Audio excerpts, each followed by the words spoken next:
Coperle s'engage contre l'antibiorésistance au travers de la production de porcs sans antibiotiques dès la fin du sevrage des animaux.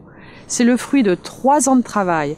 3 ans de travail autour de l'antibiorésistance. C'est quoi l'antibiorésistance? C'est la capacité de bactéries à se protéger de l'action des antibiotiques. Mais ces bactéries deviennent résistantes aux antibiotiques. Donc ça pose des problèmes en médecine humaine, en médecine vétérinaire. Et le seul moyen de préserver l'efficacité des antibiotiques, c'est de réduire leur usage. Face à cet enjeu important de santé, dès 2011, des éleveurs ont pris le parti de s'engager dans cette démarche de production de porcs sans antibiotiques. Un cahier des charges a été mis en place qui exclut toute utilisation d'antibiotiques dès la fin du sevrage, c'est-à-dire autour de 42e jour. Aujourd'hui, c'est donc 200 élevages qui sont impliqués, engagés dans cette démarche.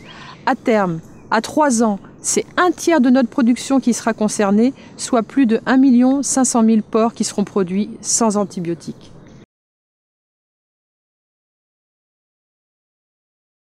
La première étape pour aller vers le sans antibiotiques, c'est un audit de l'élevage. L'éleveur doit être volontaire, il est entouré d'experts qui vont intervenir sur cet audit.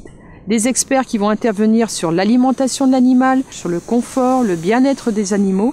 Et à l'issue de cet audit, un plan de maîtrise de l'élevage pour passer vers le sans antibiotiques sera mis en place avec l'éleveur.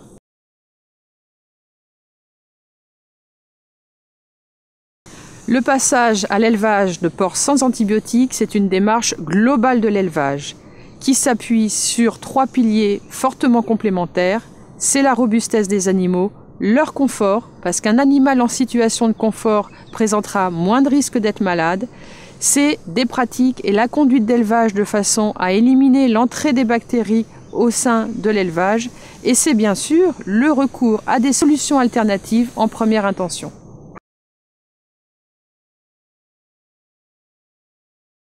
Améliorer la robustesse et la défense immunitaire des animaux, ça passe par exemple par des choix génétiques, par des pratiques d'élevage, par exemple l'arrêt de la castration pour limiter l'entrée de germes potentiels, mais aussi par la maîtrise de l'alimentation.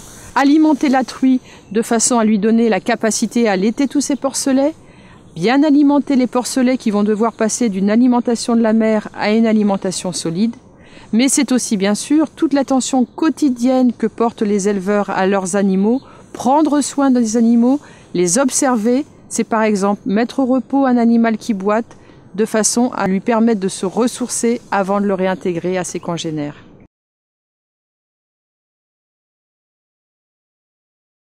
On vise un excellent état sanitaire. C'est la propreté de l'élevage, c'est le nettoyage régulier des élevages et c'est aussi un tas de règles de biosécurité de façon à éviter l'introduction des bactéries dans les élevages. Ça passe par exemple par la mise en place de douches, de pédiluves, des changements de tenue de façon à éviter la diffusion des bactéries. Mais ça passe aussi par la maîtrise de la qualité de l'eau. L'eau, premier aliment consommé par les animaux, l'eau doit être maîtrisée, contrôlée et c'est un facteur de maîtrise de l'état sanitaire de l'élevage.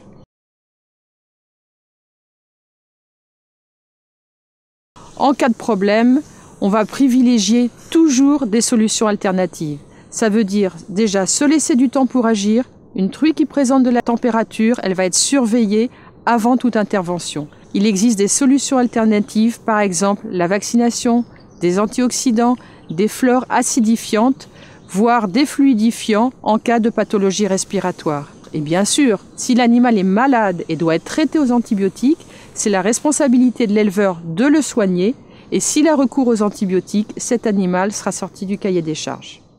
Toute cette filière est crédibilisée par la mise en place de contrôles internes et externes réguliers de façon à vérifier la bonne application de ces pratiques d'élevage. Ajouter à ça des indicateurs, notamment la présence de bactéries résistantes, sont aussi mis en place et surveillés au sein de ces élevages.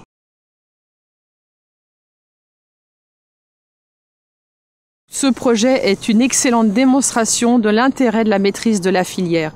Plusieurs acteurs participent à la mise en place du porc sans antibiotiques et apportent leurs compétences. C'est la compétence sur le bâtiment d'élevage, sur l'alimentation, sur la santé des animaux. Et c'est là aussi la force du modèle coopératif. L'éleveur est au centre de la décision et est encadré, accompagné par des compétences offertes par la coopérative.